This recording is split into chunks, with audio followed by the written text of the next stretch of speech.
Black pilot denied first class seat. He whispers 3 words and shocks the crew. The familiar hum of the airport terminal wrapped around Elijah Brooks as he walked toward his gate, rolling his carry-on behind him. After 6 days of flying other people across the country, he was ready to be on the other side of the cockpit door. His shoulders relaxed a bit as he thought about finally heading home, even if it meant being just another passenger for a change. He'd changed out of his uniform into comfortable jeans and a soft navy sweater that his daughter had given him last Christmas. "Dad, you need something that isn't a pilot's uniform or those ancient college sweatshirts," she told him with a laugh. The memory brought a smile to his face as he checked his phone. A text from her asking if he'd be home in time for their traditional Sunday breakfast tomorrow. The terminal was busy with the usual Friday evening crowd, business travelers heading home, families starting their vacations, students returning to college. Elijah navigated through them with the ease of someone who spent more time in airports than their own living room.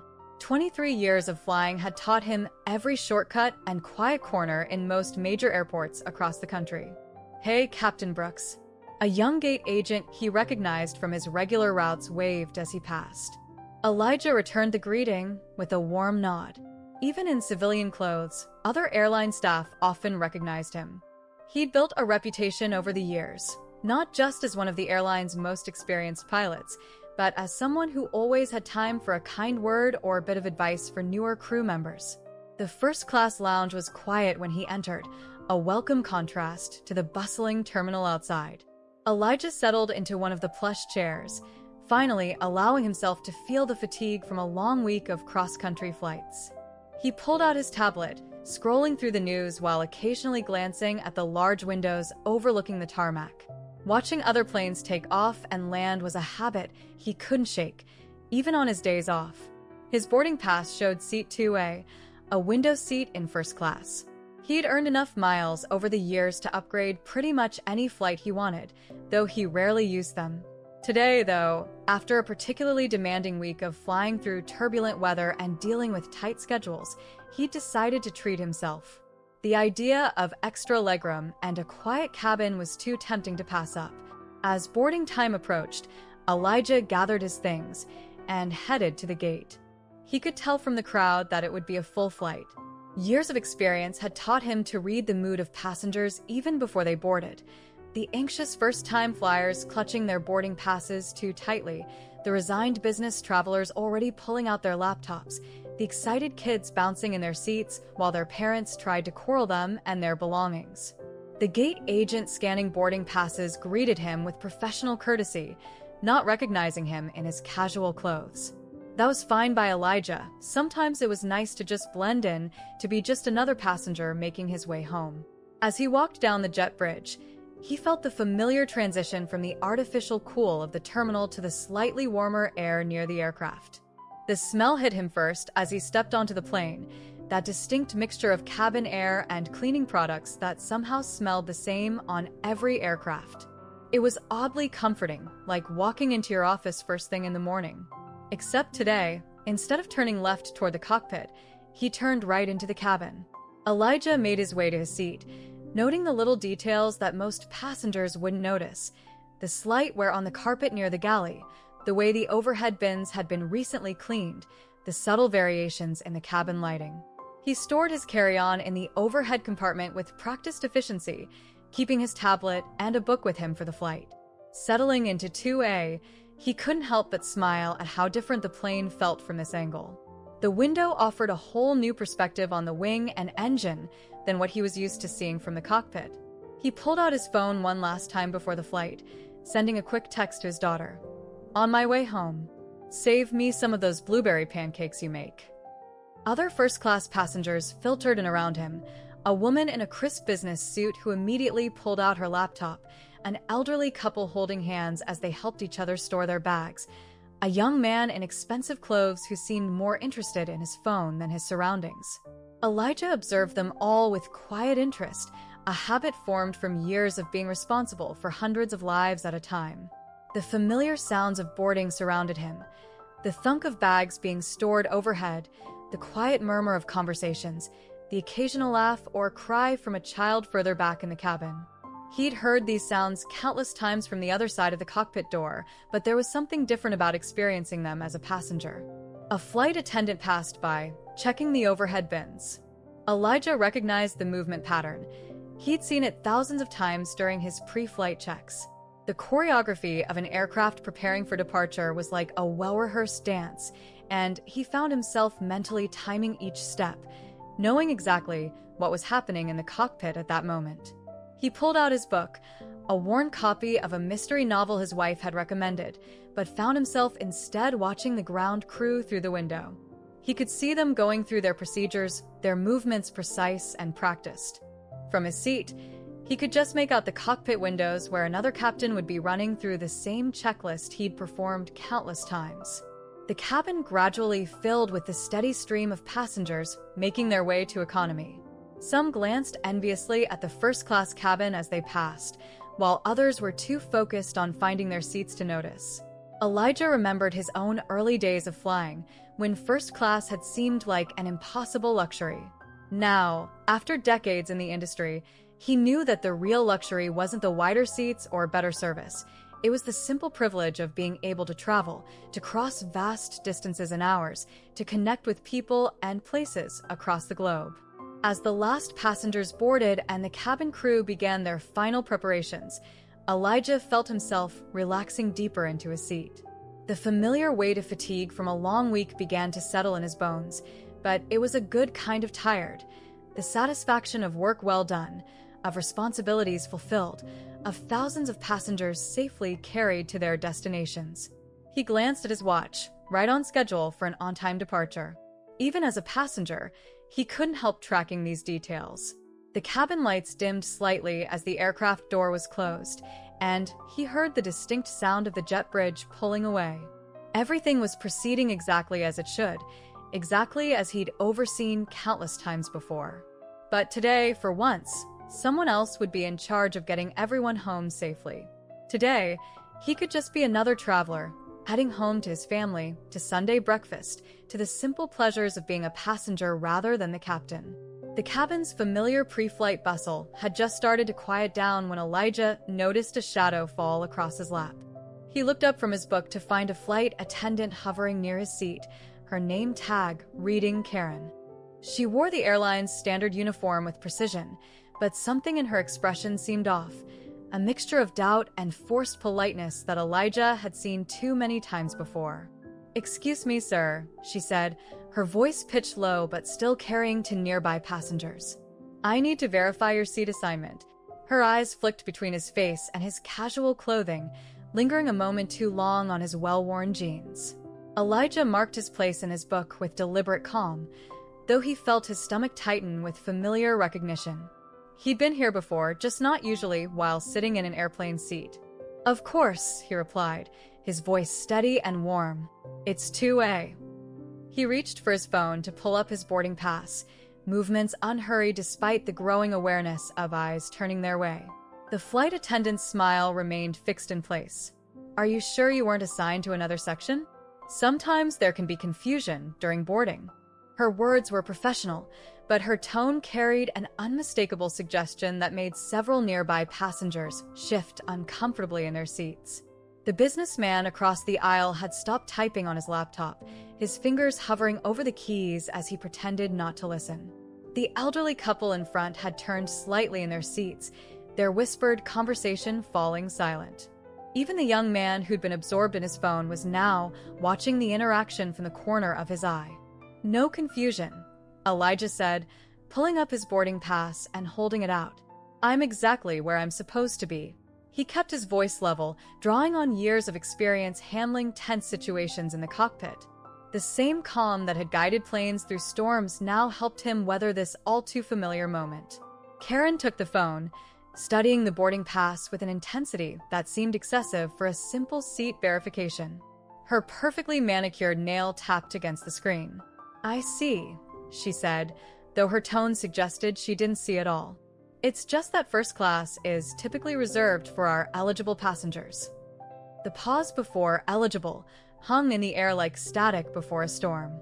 Elijah felt the weight of it, along with the weight of every similar pause he'd encountered in his career.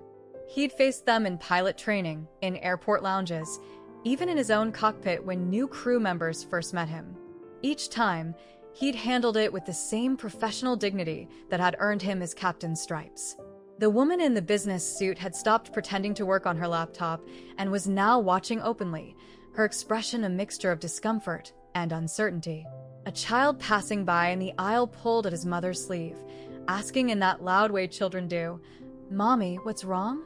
The mother hurried him along, avoiding eye contact with everyone involved. Elijah took a slow, measured breath. The air conditioning hummed overhead, pushing cool air through the cabin, but he felt a warmth creeping up his neck. Not from embarrassment.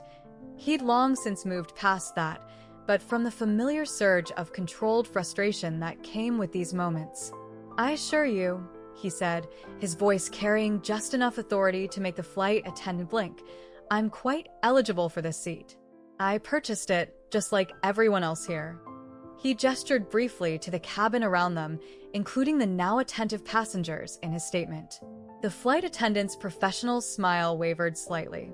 She glanced at the boarding pass again, then at her tablet, as if hoping to find some discrepancy that would validate her assumptions. "We sometimes need to make last-minute adjustments to accommodate our priority passengers," she continued, her words coming out more carefully now. "Perhaps you'd be more comfortable in our economy cabin? We could assist with relocating your belongings." A soft murmur rippled through the nearby seats. The elderly woman in front had turned completely around now, her face pinched with concern. Her husband placed a restraining hand on her arm, but she shook her head slightly, clearly troubled by what she was witnessing. The businessman across the aisle had closed his laptop entirely, no longer maintaining even a pretense of disinterest. His face showed the uncomfortable recognition of someone watching something they knew wasn't right but feeling uncertain about whether or how to intervene. Elijah remained still in his seat, his posture relaxed but dignified. He'd spent decades in aviation learning the importance of staying calm under pressure, and this moment called for every bit of that training. The familiar knot in his stomach tightened, not from fear or shame, but from the tired recognition of having to once again prove he belonged in a space he'd earned many times over. "I appreciate your concern," he said, each word measured and clear, "but I'll be staying right here in my assigned seat." He held her gaze steadily, neither challenging nor submissive. Just certain. The same certainty that had guided countless planes through rough weather and difficult landings now anchored him in his passenger seat. The air in the first-class cabin felt heavier now, charged with unspoken tensions and awkward realizations. A young flight attendant at the front of the cabin had noticed the interaction and was watching with growing concern, her hand hovering near the phone used for crew communications. Through the window, ground crews continued their work, oblivious to the drama unfolding inside.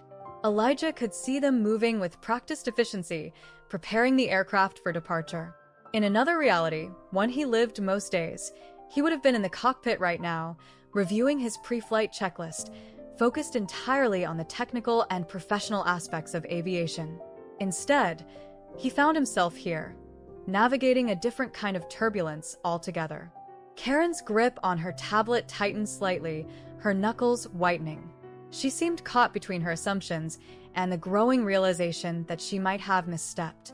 The silence stretched between them, filled only by the ambient sounds of the aircraft's systems and the muted conversations from economy class filtering forward.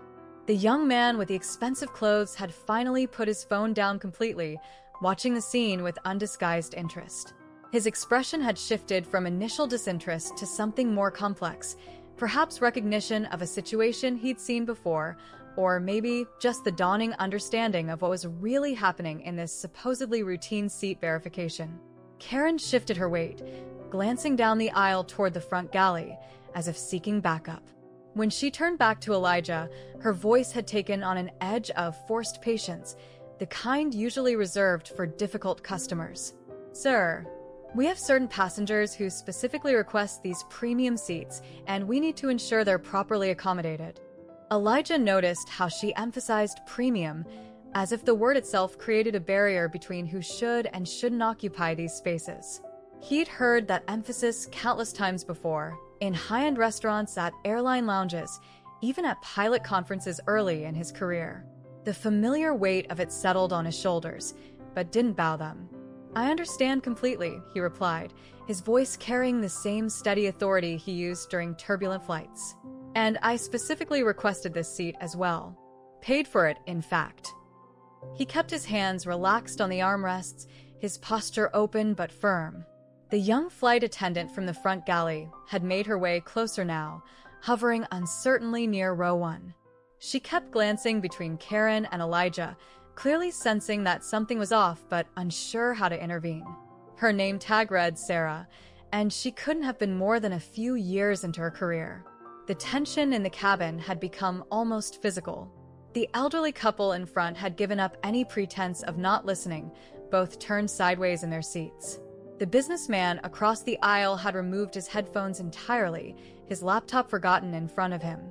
Even passengers walking past to economy class were slowing down, picking up on the charged atmosphere. "Perhaps," Karen continued, lowering her voice to what she probably thought was a discreet level, "you'd be more comfortable in another section. We have some excellent seats in economy with extra legroom."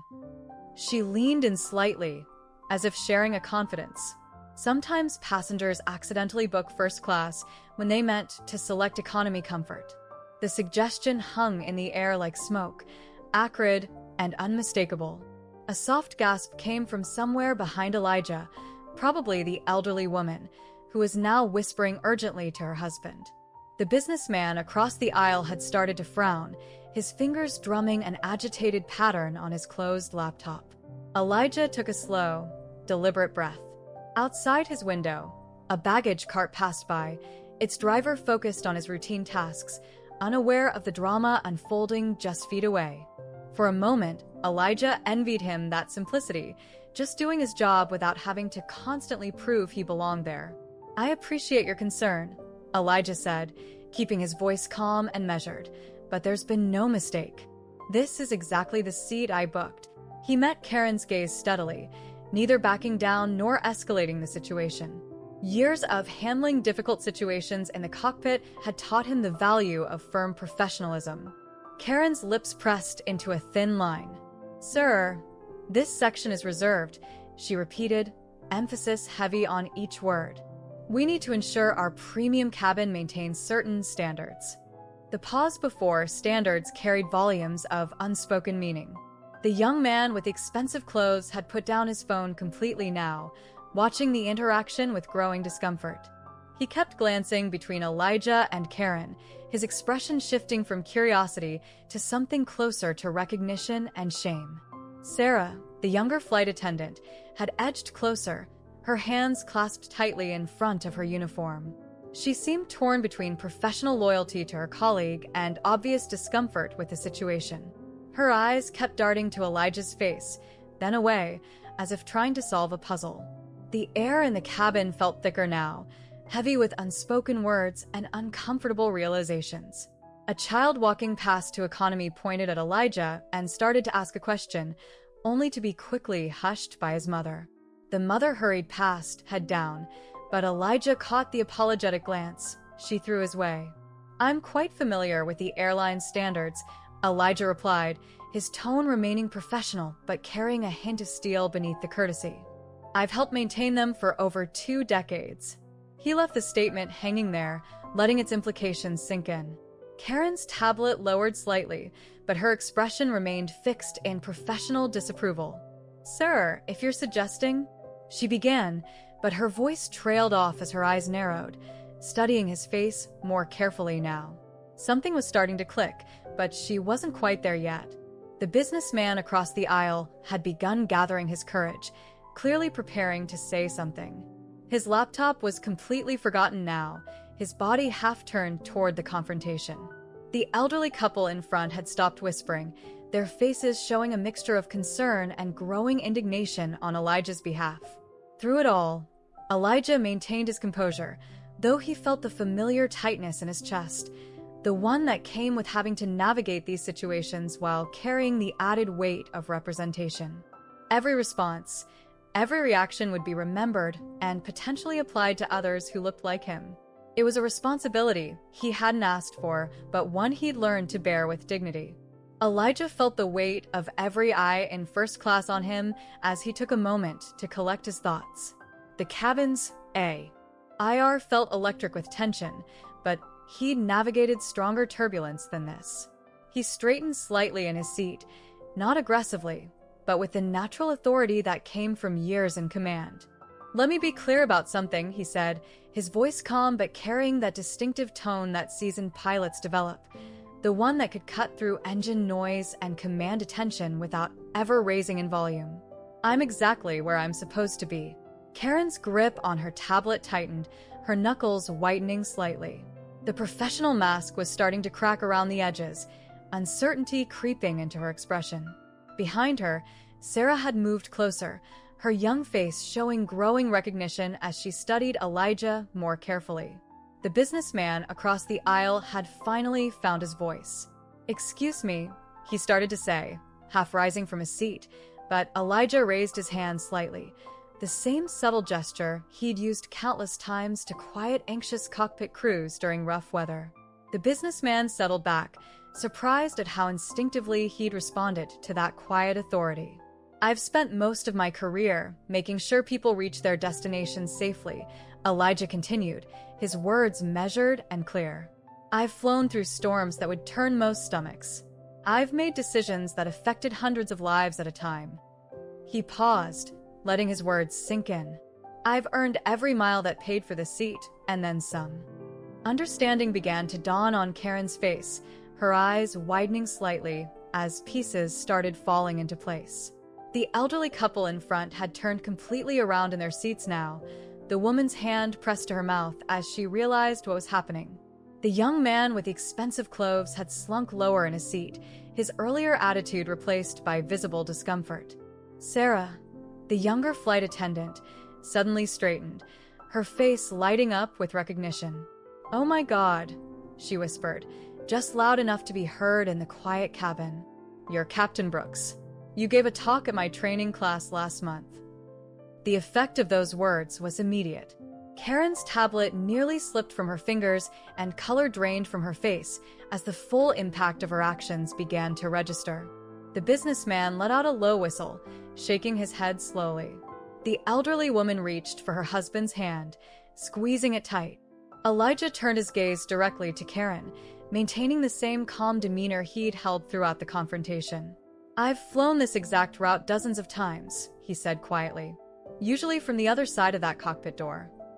He gestured toward the front of the plane. "I've probably logged more hours in first class than most of the passengers here, just usually while wearing stripes on my shoulders instead of the sweater." The cabin had gone completely silent now, save for the distant hum of the engines. Even the casual chatter from economy class seemed to have died down, as if the tension had spread throughout the entire aircraft. A flight attendant preparing drinks in the galley had stopped mid-pour, watching the scene unfold. Karen's professional demeanor had crumbled entirely, replaced by a look of horrified realization. Her tablet hung forgotten at her side as she struggled to find words. "Captain, I didn't." "No." Elijah finished for her, his voice gentle but firm. "No, you didn't." "That's kind of the point, isn't it?" He glanced around the cabin, taking in the faces of the other passengers, some embarrassed, some angry on his behalf, all fully engaged in the moment. "You didn't know who I was, so you made assumptions about where I belonged." The elderly woman in front had tears in her eyes now, though whether from shame or sympathy wasn't clear. Her husband reached over the seat, offering his hand to Elijah. "Sir," he said, his voice gruff with emotion, "I flew in the Air Force for 30 years. What just happened here? It's not right." Sarah had stepped forward, positioning herself slightly between Karen and Elijah, though whether to protect him or her colleague wasn't clear. "Captain Brooks is one of our most respected pilots," she said, her voice carrying a hint of pride mixed with embarrassment. "He's been with the airline longer than I've been alive." The businessman across the aisle had closed his laptop completely now, his face showing a mix of respect and regret. "I should have said something sooner," he admitted, shaking his head.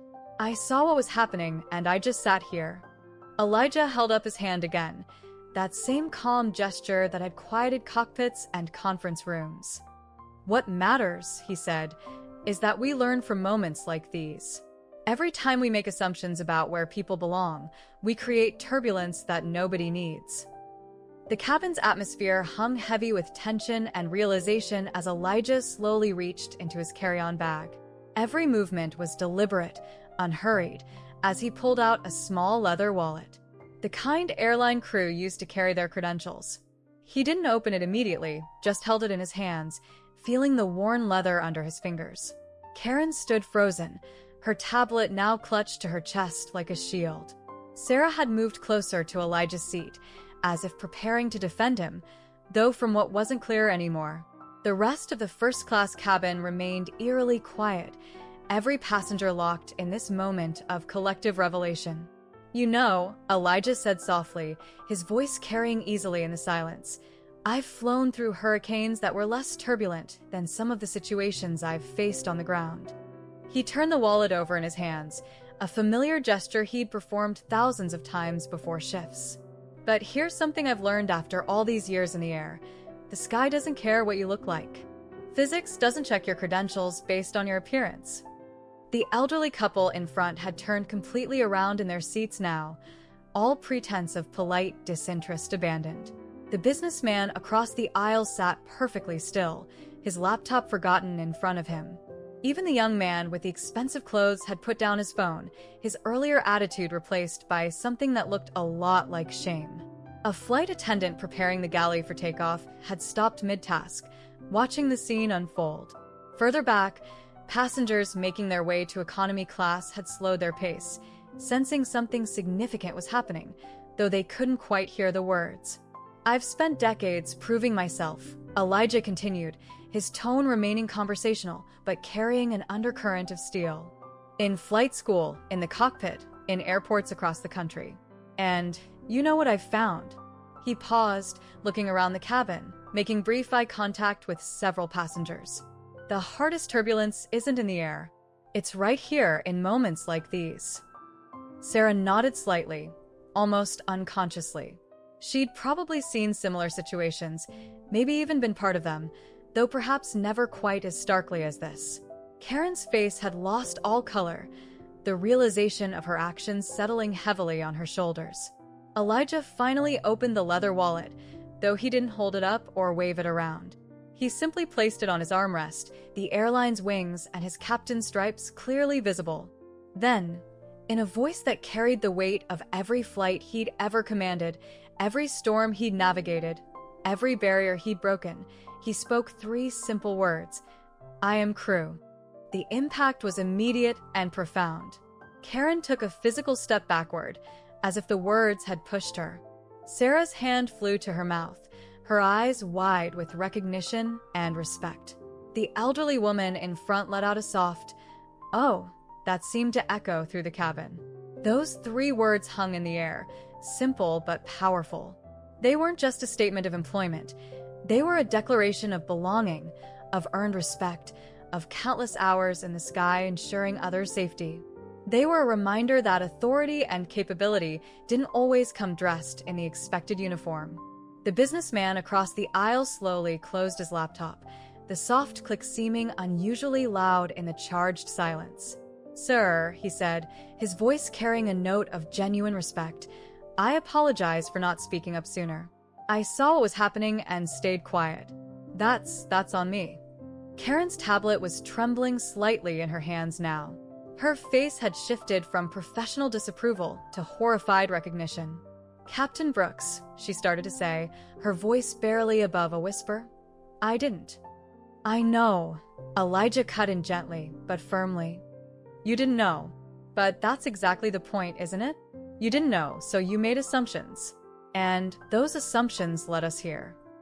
He gestured to the cabin around them, where every passenger sat in rapt attention, witnesses to this moment of reckoning.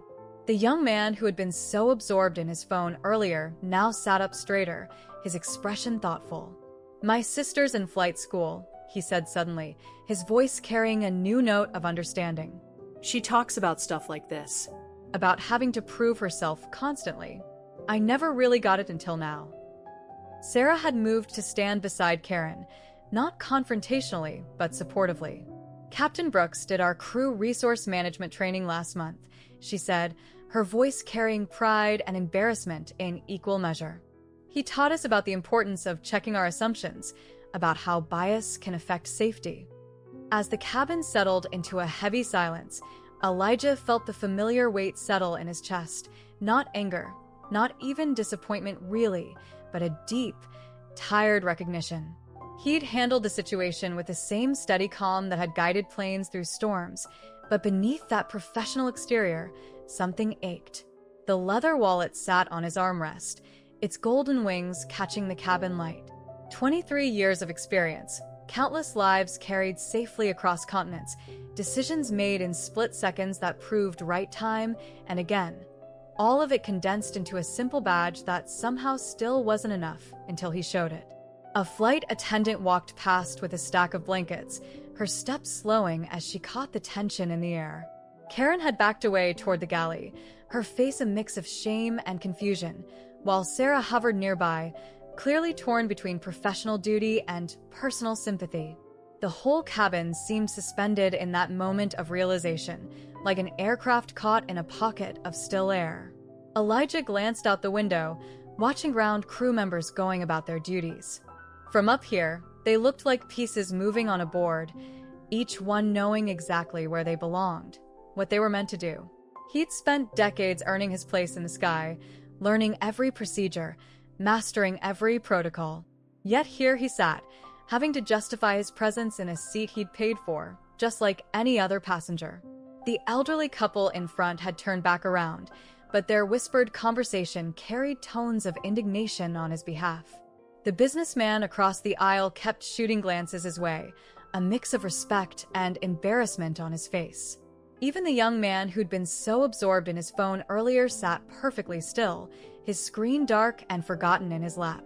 "You know," Elijah said quietly, almost to himself, but loud enough for those nearby to hear, "I've flown through weather that would turn most stomachs. Handled emergencies that could have gone badly if we'd hesitated even a second. But somehow, those moments are easier than this." He touched the leather wallet lightly, feeling its familiar texture under his fingers. "Up there, physics doesn't care what you look like. The sky judges you by your actions, your decisions, your skill." The words settled in the cabin like gentle rain, soft but persistent. A child walking past to the bathroom stopped to stare at Elijah's captain's wallet, eyes wide with wonder, before being gently ushered along by his mother. The moment caught in Elijah's throat, that innocent curiosity, unmarred by prejudice or preconception. He thought about his own daughter, now grown and successful in her own right. How many times had she watched him handle situations like this? How had it shaped her view of the world, of herself, of what it meant to stand firm with dignity even when others tried to push you out of spaces you'd earned the right to occupy? Sarah stepped forward, her young face earnest. "Captain Brooks," she started, then seemed unsure how to continue. The weight of everything unsaid hung between them. Her training sessions where he'd taught crew resource management, the stories he'd shared about aviation history, the subtle ways he'd mentored young crew members from all backgrounds.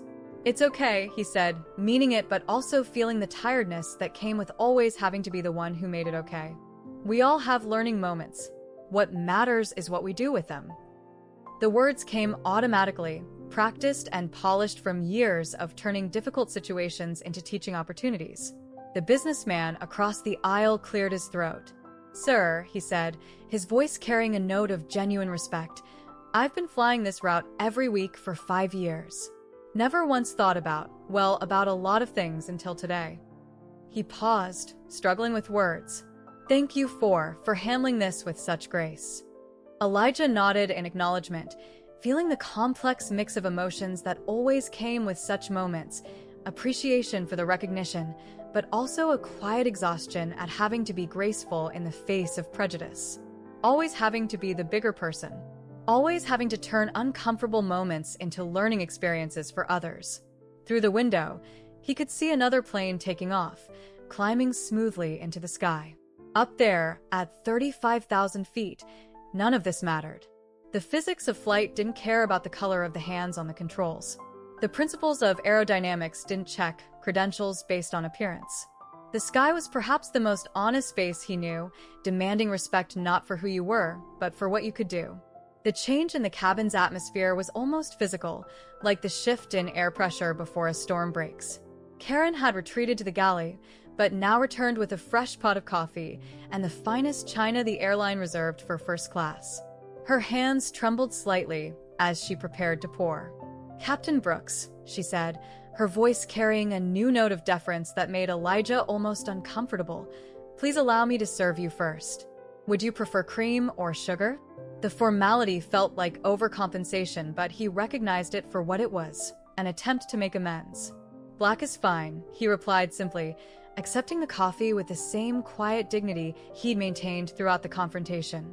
He noticed how she now stood differently, her body language transformed from confrontational to almost apologetic.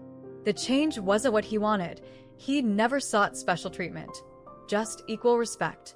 Other passengers were reacting too, the ripple effect of revelation spreading through the cabin. The elderly couple in front had turned around again, the wife dabbing at her eyes with a tissue, while her husband nodded respectfully at Elijah. The businessman across the aisle had pulled out his phone, typing quickly, probably sharing the story on social media. Elijah thought with a mixture of resignation and hope that something positive might come from it. Sarah had taken over the main cabin service, moving with extra attention and care. She stopped at Elijah's seat, speaking low enough that only he could hear. "I was in your CRM class last month, sir. The one about leadership and bias in aviation. I never thought I'd see it play out like this." Elijah offered her a gentle smile. "Sometimes the best lessons aren't the ones we plan for," he replied, thinking of all the teaching moments he'd encountered over his career. Many of them, like this one, hadn't been by choice. The young man who'd been on his phone earlier now sat up straighter, his previously detached demeanor replaced by something approaching respect. "My sister's trying to get into flight school," he said, addressing Elijah directly for the first time. "She's getting a lot of pushback. People telling her it's not for her." He paused, looking somewhat embarrassed. "I probably wasn't as supportive as I could have been. This changes things." More passengers had begun boarding, filing past the first-class cabin on their way to economy. They seemed to sense something had happened. Perhaps it was the unusual quiet, or the way the flight attendants moved with exaggerated care around Elijah's seat. A few who recognized the captain's credentials still visible on his armrest did double takes, some smiling, others looking confused. A young girl, maybe 7 or 8, stopped by his seat, her eyes fixed on the wings pinned to his wallet. Her mother tried to hurry her along, but Elijah smiled warmly. "Do you like airplanes?" he asked. The girl nodded enthusiastically. "I want to fly them when I grow up," she declared, with the pure confidence of childhood. Her mother looked embarrassed, starting to apologize for the interruption, but Elijah shook his head. "That's a wonderful dream," he told the girl. "The sky doesn't care who you are, only what you can do. Remember that." The mother's expression softened, understanding flooding her face as she gently guided her daughter along. Karen had returned again, this time with an extra pillow and blanket. "Sir, if there's anything else you need during the flight," she began, but Elijah held up a hand, stopping her. "Just treat everyone with the same respect you're showing me now," he said quietly. "That's all any of us want." The words landed softly, but carried weight. Karen's face flushed as she nodded, finally understanding. The businessman across the aisle had put away his phone and was now watching the interactions thoughtfully. "You know," he said, "I've probably been on flights you've piloted before, never knowing who was in the cockpit. Never thinking about it, really." He paused, choosing his words carefully. "Makes you think about all the assumptions we carry, doesn't it?" Sarah passed through again, this time with pre-takeoff beverages for the first-class cabin.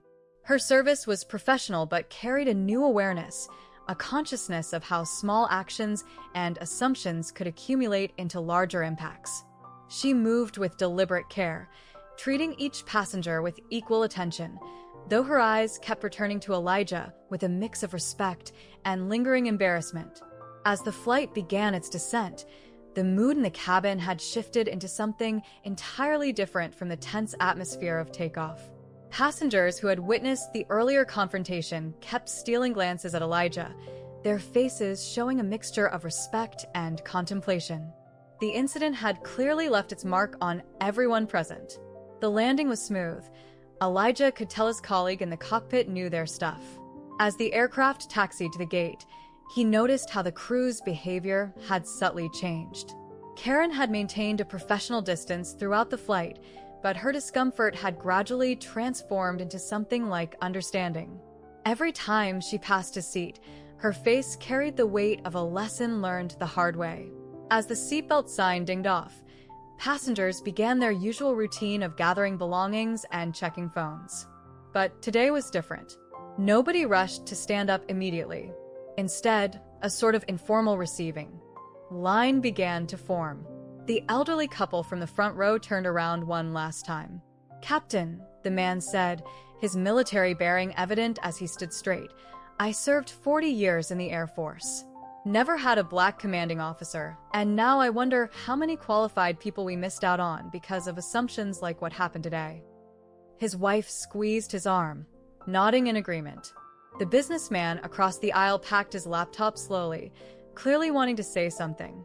Finally, he turned to Elijah. "I travel this route every week," he said. "Must have logged hundreds of thousands of miles. Never once thought about who was flying the plane or what they might face when they're not in the cockpit. I won't make that mistake again." Sarah appeared at Elijah's seat as people began to deplane. "Captain Brooks," she said softly, "I want you to know that what happened today, well, it's going to change how I do my job, how I look at things. Thank you for that." A young teenager, maybe 14 or 15, hesitated by his seat while waiting in the aisle to deplane. Her father stood behind her, encouraging her to go ahead. "Excuse me, sir," she said, her voice trembling slightly with nervousness. I want to be a pilot, but people keep telling me it's too hard, that I should pick something else." Elijah smiled warmly at the young girl, seeing in her eyes the same determination he'd felt at her age. "What's your name?" he asked. "Maya," she replied, standing a little straighter. "Well, Maya," he said, reaching into his bag and pulling out one of his business cards, "let me tell you something about flying. The sky doesn't care who you are. It only cares about how well you fly." He handed her the card. "If you're serious about becoming a pilot, email me. I know some great flight instructors who'd be happy to mentor you." Maya's face lit up as she carefully tucked the card into her pocket. Her father mouthed a silent "thank you" over her head, his eyes showing he'd understood the deeper meaning of what had transpired during the flight. As the cabin slowly emptied, Karen approached one final time. She'd